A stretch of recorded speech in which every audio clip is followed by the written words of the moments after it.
যোৱাকালি অসম সংখ্যালঘু সংগ্ৰাম পৰিষদৰ কেন্দ্ৰীয় সমিতিৰ কাৰ্যকৰী সভাপতি আবু বক্কৰ ছিদ্দিক ডাঙৰীয়াক নগাঁও জিলা আৰক্ষীয়ে গ্ৰেপ্তাৰ কৰা পৰিলক্ষিত হৈছে। কোনোবা এগৰাকী ব্যক্তিৰ অভিযোগৰ ভিত্তিতে আমাৰ নেতাগৰাকীক গ্ৰেপ্তাৰ কৰিছে।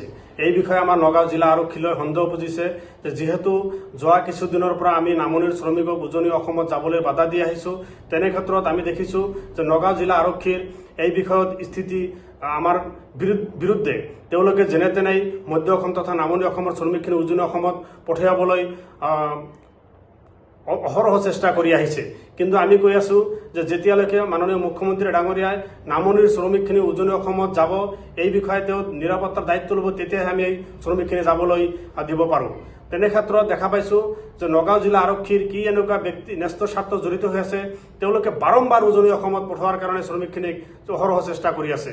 গতিকে এই বিষয়ে যিহেতু আমাৰ কেন্দ্ৰীয় নেতাগৰাকীয়ে দায়িত্ব পালন কৰি আহিছে, তেওঁলোকে সংগ্ৰাম সৃষ্টি কৰিছে কোনো কাৰণে যাতে নামনিৰ শ্ৰমিকখিনি উজনিত যাব নোৱাৰে। গতিকে কাৰ্যকৰী সভাপতিগৰাকীক দমন কৰাৰ চেষ্টাৰে নগাঁও জিলা আৰক্ষীয়ে, আমাৰ সন্দেহ হৈছে নগাঁও জিলা আৰক্ষীয়ে হয়তো তেওঁক দমন কৰাৰ উদ্দেশ্যেৰে এনেকুৱা ষড়যন্ত্ৰমূলক কেছত ফচাই দিয়া আমাৰ সন্দেহ বুজিছে।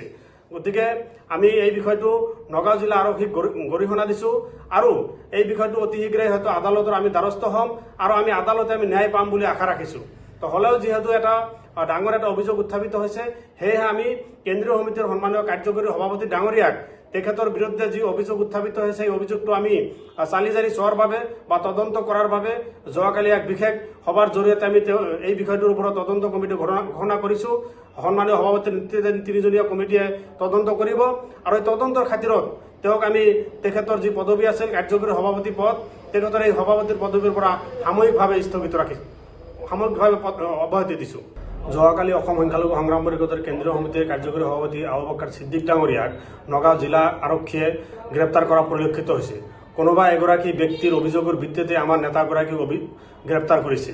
এই বিষয়ে আমাৰ নগাঁও জিলা আৰক্ষীলৈ সন্দেহ পুজিছে যে যিহেতু যোৱা কিছুদিনৰ পৰা আমি নামনিৰ শ্ৰমিকক উজনি অসমত যাবলৈ বাধা দি আহিছোঁ, তেনে ক্ষেত্ৰত আমি দেখিছোঁ যে নগাঁও জিলা আৰক্ষীৰ এই বিষয়ত স্থিতি আমাৰ বিৰুদ্ধে তেওঁলোকে যেনে তেনেই মধ্য অসম তথা নামনি অসমৰ শ্ৰমিকখিনি উজনি অসমত পঠিয়াবলৈ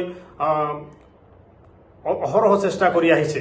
কিন্তু আমি কৈ আছোঁ যে যেতিয়ালৈকে মাননীয় মুখ্যমন্ত্ৰী ডাঙৰীয়াই নামনিৰ শ্ৰমিকখিনি উজনি অসমত যাব, এই বিষয়ে তেওঁ নিৰাপত্তাৰ দায়িত্ব ল'ব, তেতিয়াহে আমি এই শ্ৰমিকখিনি যাবলৈ দিব পাৰোঁ।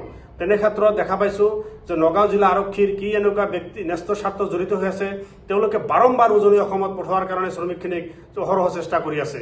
গতিকে এই বিষয়ে যিহেতু আমাৰ কেন্দ্ৰীয় নেতাগৰাকীয়ে দায়িত্ব পালন কৰি আহিছে, তেওঁলোকে সংগ্ৰাম সৃষ্টি কৰিছে কোনো কাৰণে যাতে নামনিৰ শ্ৰমিকখিনি উজনিত যাব নোৱাৰে।